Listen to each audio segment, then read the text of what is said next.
عزیزان گرامی وقار، ایک حدیث پاک ہے، رسول گرامی وقار صلی اللہ تعالی علیہ وسلم ارشاد فرماتے ہیں، ایمان کی حلاوت، ایمان کی لذت، ایمان کی جو شیرینی ہے، مٹھاس ہے، آپ کو ملی ہے یا نہیں ملی ہے یہ میں نہیں بتا سکتا ہوں، لیکن اگر پانا ہے اس کی لذت، اس کی حلاوت، ایمان کی مٹھاس ہوتی کیسے ہے، اس کے لیے حضور پاک صلی اللہ علیہ وسلم نے 3 علامتیں بتائی ہیں۔ جس شخص کے اندر یہ 3 باتیں آ جائیں تو پھر وہ ایمان کی لذت محسوس کر سکتا ہے، ایمان کی مٹھاس اسے مل سکتی ہے۔ ایمان جو ہے صرف داڑھی ٹوپی کا نام نہیں ہے، جبہ کرتے کا نام نہیں ہے، ایمان صرف جھنڈا لے کر گھومنے کا نام نہیں ہے، ایمان ایک الگ کیفیت ہے جس کا سرور بندے کو ملتا ہے، جس کی لذت اور جس کی شیرینی کو وہ بتا نہیں سکتا، اور وہ کیسے حاصل ہوتی ہے؟ 3 چیزیں میرے آقا فرماتے ہیں۔ پہلی چیز، اللہ اور اس کے رسول سے سب سے زیادہ محبت کرتا ہوں، پہلی چیز۔ اور دوسری چیز یہ ہے کہ جس سے بھی محبت کرتا ہے دنیا میں وہ صرف اللہ اور اس کے رسول کے لیے کرتا ہے۔ تیسری چیز ہے، کفر میں واپس لوٹنے کو اتنا سخت سمجھتا ہو جیسے آگ میں ہاتھ ڈالنے کو سخت سمجھتا ہو۔ آگ میں ہاتھ ڈالنا کسی کے لیے آسان ہوگا، لیکن کفر و شرک کی طرف جانے کو سخت ناپسند کرتا ہو۔ یہ 3 چیزیں اگر تمہارے اندر آ گئی تو ایمان کی لذت مل جائے گی، ایمان کی مٹھاس مل جائے گی۔ زندگی میں سب سے زیادہ پرائیورٹی کس چیز کو ہو؟ اللہ اور اس کے رسول کو۔ دوسری چیز، دنیا میں جس سے بھی تعلق بنے گا وہ صرف اللہ اور اس کے رسول کے لیے بنے گا۔ تیسری چیز، کفر کی طرف کبھی لوٹنا پسند ہرگز نہ کرے، بلکہ کفر کا نام سنتے ہی اس کے اندر ایسی ہیبت آ جائے کہ میں آگ میں ہاتھ ڈالنا تو پسند کروں گا لیکن کفر کی طرف ہرگز نہیں جا سکتا۔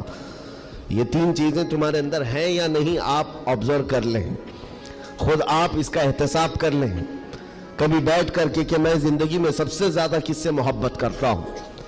اگر اللہ اور اس کے رسول سے سب سے زیادہ محبت کرتے ہو تو اس کا مطلب ہے کہ پہلی چیز تمہارے اندر آ گئی ہے۔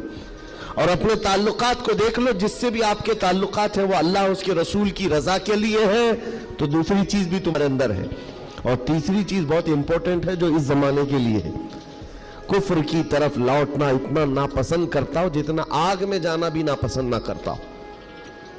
یعنی آگ میں جانا جتنا اس کے لیے ناپسند ہے اس سے زیادہ کفر میں جانے کو ناپسند کرتا ہو۔ یہ چیز اگر آپ کے اندر ہے تو میرے عزیزوں ایمان کی لذت مل جائے گی، ایمان کی مٹھاس مل جائے گی۔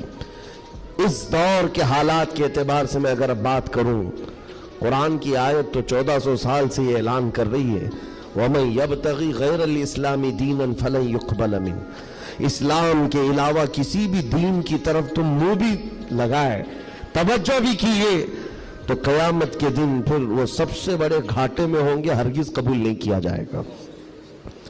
میں بات یہاں سے شروع کرتا ہوں کہ آج لوگوں نے اس کو ہلکے میں لینا شروع کر دیا، چاپلوسی کرتے کرتے، خوشامد دوسروں کی واہواہی حاصل کرنے کے لیے کبھی پوجا پاٹ میں بھی شریک ہو گئے، کبھی ان کی رضا حاصل کرنے کے لیے ان کی محفل میں بھی بیٹھ گئے، اللہ اور اس کے رسول کو چھوڑ دیا۔ تمہارے دین میں کمی کس بات کی ہے؟ کتوں کو راضی کرنے کے لیے شیر کبھی کتا نہیں بنتا۔ ایک بات یاد رکھو، رسول پاک صلی اللہ تعالی علیہ وسلم کا جو سپاہی ہے وہ ہر گھڑی ہر میدان میں سپاہی ہے۔ اسے کس چیز کی کمی ہے؟ کس چیز کی کمی ہے؟ جو عزت ملی ہے وہ نام مصطفیٰ سے ملی۔ ایک صحابی ہیں حضرت نعمان، ایک بادشاہ کے ہاں گئے تھے ایمبیسیڈر بن کر کے، ترجمان، حضور کے قاصد بن کر گئے تھے، بہت دور ملک تھا، میرے آقا مدینے میں ہیں، لیکن جانتے ہو اس بادشاہ نے آپ کے آنے کے لیے ریشم کا قالین بچھایا، سونے کی کرسی لگائی، لیکن وہ صحابی رسول جیسی آئے اپنی تلوار سے انہوں نے ریشم کے قالین کو پھاڑ دیا، زمین پر چلنے لگے، اور کرسی جب سونے کی کلائی کی ہوئی کرسی بچھائی گئی ان کے لیے، بادشاہ نے بہت عزت دیا کہ محمد عربی کا قاصد آیا ہے، سفیر آیا ہے، لیکن انہوں نے کرسی کو بھی ٹھکرا دیا، کہا مجھے دوسری کرسی لاؤ۔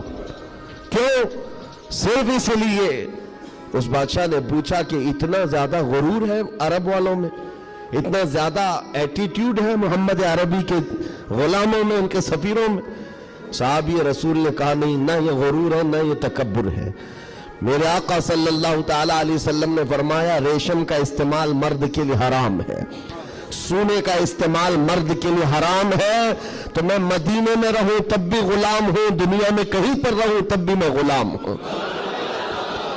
انہوں نے پاس و لحاظ رکھا ہے نسبت رسول کا، تو پھر وقت کے بادشاہوں کو بھی انہوں نے جھکنے پر مجبور کیا ہے۔ کس چیز کی کمی ہے مسلمانوں تمہارے پاس؟ کون سی دولت کی کمی ہے؟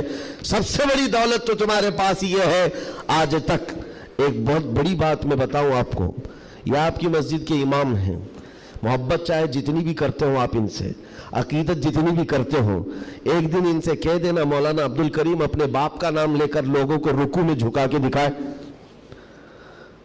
لوگوں کو اللہ اکبر کہنے کی بجائے اپنے باپ کا نام یا بادشاہ کا نام لے کر سجدے میں جھکا کر کے دکھائے، کوئی جھک سکتا ہے؟